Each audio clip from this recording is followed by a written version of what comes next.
Eu queria falar hoje de uma notícia polêmica. Uma notícia que que saiu na imprensa para produzir uma indignação, para produzir uma confusão. Os autores vão dizer que não, que a confusão e a indignação são naturais. A confusão seria minha, com a conclusão que eu vou tirar, e a indignação seria natural. Qual é a notícia? Nos últimos 3 anos, ou seja, de 2000 para cá, a fortuna dos 5 homens mais ricos do mundo saiu de 405 bilhões de dólares, 2000, para 2023 fechar em 869 bilhões de dólares. Ou seja, a fortuna dos 5 homens mais ricos do mundo, em 3 anos, mais do que dobrou. Mas a notícia não para por aí. A notícia diz que, no mesmo período, quase 5 bilhões de pessoas ficaram mais pobres. Bom, a notícia foi distribuída por uma ONG que discute desigualdade social e você lê e qual é a tua conclusão? Os ricos estão cada vez mais ricos, os pobres estão cada vez mais pobres, mais do que isso. Os ricos estão cada vez mais ricos porque os pobres estão cada vez mais pobres. Conclusão: se os pobres estão cada vez mais pobres porque os ricos estão cada vez mais ricos, fazer fortuna, ganhar dinheiro, não é um movimento neutro para os pobres, não é um movimento que beneficia aqueles que conseguiram fazer a fortuna, mas sim é um movimento que se assemelha a um assalto. É um assalto. Você ganha dinheiro com o meu empobrecimento. O enriquecimento de poucos deriva do empobrecimento de muitos. Então a solução para isso só pode ser uma. Para poder melhorar a vida dos mais pobres, a gente tem que pegar o dinheiro dos mais ricos. E é isso que o estudo sugere. E daí, quem questiona é que está confuso. Porque você ouve isso e fica indignado, e a ideia é que você fique indignado, e eu fico indignado também com a informação, mas por uma razão um pouco diferente. Porque não existe nada mais errado do que isso. Não existe nada mais distorcido do que isso quando a gente está falando de economia, quando a gente está falando de renda. Beira a desonestidade intelectual sugerir que a riqueza se alimenta da pobreza. Vamos lá. Quando a gente vê alguém com uma fortuna, como a do Jorge Paulo Lemann, que passa de 80 bilhões de reais, pessoa mais rica do Brasil, quando a gente vê a fortuna do Elon Musk, que tem mais de 1 trilhão de reais, pessoa mais rica do mundo, toda hora sai um estudo, um dado, uma pesquisa, um levantamento, às vezes um passa, outro passa, mas enfim, esses são os dados do momento. É quase automático a gente achar que um punhado de pessoas embolsa a riqueza do planeta, deixando o resto do mundo apenas com migalha na mão. Se o Lemann está beirando 100 bi de reais, logo logo chega.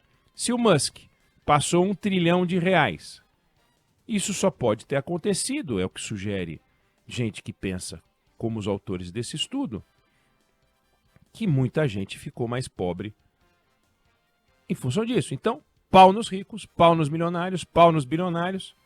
Vamos pegar a grana desses caras. A gente pega a grana desses caras, distribui e está tudo resolvido. Então, esse dinheiro que eles fizeram provoca pobreza, vamos para cima. Mas será que é isso mesmo? Não é. Não é. Eu trouxe certa vez esse dado aqui, por uma outra razão. Vamos revisitá-lo de uma outra forma, com mais clareza.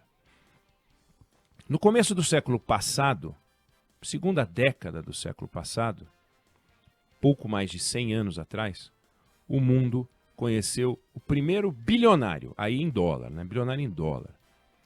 Um americano, John Rockefeller. Primeiro bilionário, tem mais de 100 anos. E hoje, você tem no mundo mais de 2.500 bilionários, também em dólar. Se o enriquecimento de alguns é resultado do empobrecimento da maioria, é de se imaginar que o mundo hoje seria um lugar pior para morar do que no início do século XX, porque só tinha um bilionário, agora tem 2.500. Tem mais bilionário, vai ter mais miserável. Essa é a lógica do estudo que foi divulgado. Bom, de lá para cá, a população do planeta aumentou 5 vezes. O PIB mundial, a riqueza mundial, aumentou 35 vezes. 5 vezes mais gente, 35 vezes mais dinheiro. Você faz as contas, a renda per capita aumentou 7 vezes. Aí você vai dizer, bom, mas você pode, isso é uma conta aritmética. A renda per capita aumentou 7 vezes, mas esse dinheiro foi parar na mão dos bilionários. Bom, no mundo do Rockefeller, no mundo de mais de 100 anos atrás, você tinha 75% de analfabetismo. Hoje você tem 15% de analfabetismo numa população que é 5 vezes maior. Como isso foi conseguido? Com investimento brutal em educação. É o suficiente? Claro que não é o suficiente.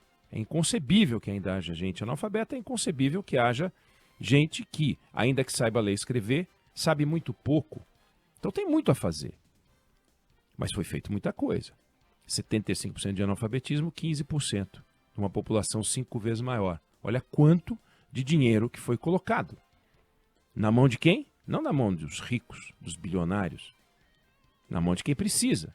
Porque os ricos e bilionários são poucos e eles estudam, e eles já estudavam. Naquele tempo em que você tinha um bilionário, a cada 3 pessoas que nasciam, a cada 3 nascimentos, uma criança morria antes de completar 5 anos de vida. 3 nascimentos, uma morte antes dos 5 anos. Hoje, você tem uma morte antes dos 5 anos a cada 25 nascimentos. Adivinha quem é beneficiado? Os ricos? Os bilionários? Eram bilionários que morriam? Não. Eu não preciso nem dizer que não tinha vacinação naquele tempo, porque não tinha, não existia. E hoje, 86% da população mundial vacinada. Isso prolonga a vida, isso evita doenças. Se a gente tem problema com distribuição de renda hoje, imagina quando a gente tinha um bilionário. O mundo enriqueceu. E quem é que produziu essa riqueza? Foram os governos?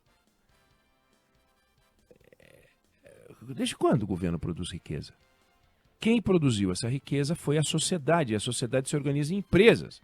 Empresas que plantam, que colhem, que exportam, que fabricam, que comercializam, que constroem pontes, que constroem prédios, que fazem casas, que financiam pesquisa, que fabricam remédio, que fabricam vacina, que contratam, que pagam imposto, que pagam salário, que pagam dividendos para os acionistas.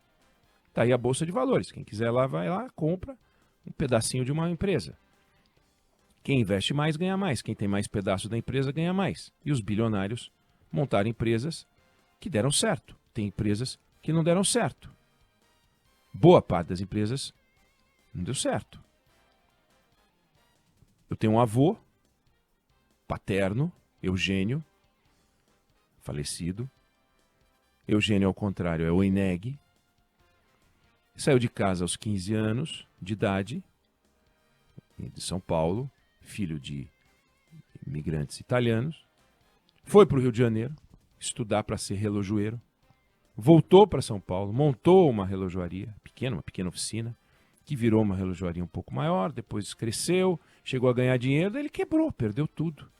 Nos anos 70, meu avô, que chegou a fazer dinheiro, mas que não tinha nada aos 15 anos, tinha menos do que tinha aos 15 anos, não tinha nada, porque nos 15 anos ele ainda tinha uma perspectiva de futuro, depois ele não tinha mais nada. Eu não herdei nada dos meus pais, então não estou defendendo uma posição que tem a ver com a minha história, não. Então tem várias empresas que tentaram dar certo e não deram certo, e muitas empresas deram certo, e é o resultado desses acertos que produz emprego, salário, imposto. Então, aumentou o número de milionários, bilionários e aumentou a riqueza geral do mundo. É isso que a análise do tempo em que a gente tinha um bilionário para o tempo que a gente tem 2.500 bilionários mostra. Então, estudos como esse são uma boa oportunidade para a gente pensar nas soluções, ainda que eles sejam feitos para a gente achar que tem um mega problema e que a única maneira de resolver o problema é jogar uns contra os outros, é jogar os pobres contra os ricos. É inconcebível a ideia de que riqueza é algo que troca de mão. Como se ela não fosse criada. Ela é criada a cada etapa do processo produtivo. Débora Alfano dava aula de inglês. Cada vez que ela estava dando uma aula, ela estava gerando riqueza. Ela recebia pela aula de inglês. O aluno dela, aprendendo inglês, ganhava um salário melhor ou podia fazer um negócio, empreender, viajar e produzia também riqueza para ele. E ao produzir mais e melhor, e ao conseguir ter um contato internacional de melhor qualidade, porque teve aula de inglês com a Débora, ele fecha um negócio e gera riqueza para a empresa onde ele trabalhava, que por sua vez também passa a faturar mais e que por sua vez contrata mais, e assim a riqueza vai sendo criada, ela é criada a cada etapa do processo produtivo, nas mínimas coisas. Então a gente tem que tomar cuidado para não repetir conclusões precipitadas, como aqui os ricos estão cada vez mais ricos porque os pobres estão cada vez mais pobres. Claro que se você tem uma pobreza, e tem uma pobreza, você tem que combater. A miséria é algo inconcebível, nós não podemos permitir. E a história do mundo é uma história de combate à miséria. Basta ver os números que eu falei. Dá para fazer mais, dá para fazer melhor. Não dá para cobrar um comportamento empreendedor de quem não tem o que comer. Então seria lunático imaginar um mundo sem o Estado, seria lunático imaginar um mundo sem a preocupação de distribuir renda, seria lunático imaginar um mundo em que não se taxa o lucro, não se taxa nada. Não, você tem que criar um sistema de distribuição, mas não pode partir do princípio de que a riqueza é algo que faz mal para a humanidade. O rico, quer dizer, nós somos a favor da geração de riqueza, mas nós somos contra o rico. É isso que sugere um estudo como esse. Os pobres precisam ter acesso a todos os serviços para que eles possam competir. A missão do governo não pode ser apenas entregar um cartão que garante uma renda modesta, fazer um programa habitacional que não resolve a questão. A gente precisa botar na agenda uma maneira de promover a reinserção dessas pessoas no mercado produtivo. Ao mesmo tempo em que a gente promove a riqueza, ao mesmo tempo que a gente promove o empreendedorismo, ao mesmo tempo em que a gente olha para quem fez como exemplo a ser seguido, não como alguém a ser caçado, como sugere esse estudo. O que é um absurdo.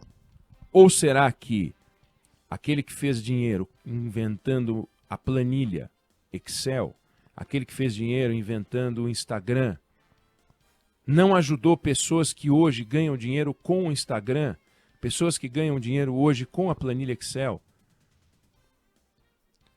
Será que as pessoas que se beneficiam das invenções daqueles que fizeram grande fortuna também não estão ganhando dinheiro graças a isso, porque estão cada vez mais produtivos e produzem mais também, em menos tempo, e conseguem proporcionar condições melhores para suas famílias? Será que a nossa solução é apostar no Estado? Mais Estado, com mais impostos? É esse o caminho? Porque é disso que se trata quando se vê um estudo desse. Vamos tributar mais, vamos cobrar mais, vamos atrapalhar quem produz. Aí quando ninguém produzir, teremos uma sociedade absolutamente igualitária, que é o que acontece quando você olha a distribuição de renda em certos países que, por incrível que pareça, são mais, digamos assim, iguais do que outros. Tem países pobres que são mais iguais do que países mais ricos. Então, o importante desse estudo é fazer a gente pensar. Não fazer a gente pensar o que eles querem que a gente pense. Que a riqueza se vale da pobreza. Não. A gente tem que pensar exatamente o contrário. Só existe um ambiente de negócios onde há dinheiro. A A gente precisa fabricar dinheiro, a gente precisa enriquecer o nosso povo e não empobrecer os poucos que conseguiram algo mais do que isso. Então, temos que mudar o chip, mudar a cabeça. Eu não sei se você concorda, eu sei que o assunto é polêmico, eu não sei se você discorda, mas isso é o que eu penso sobre o assunto.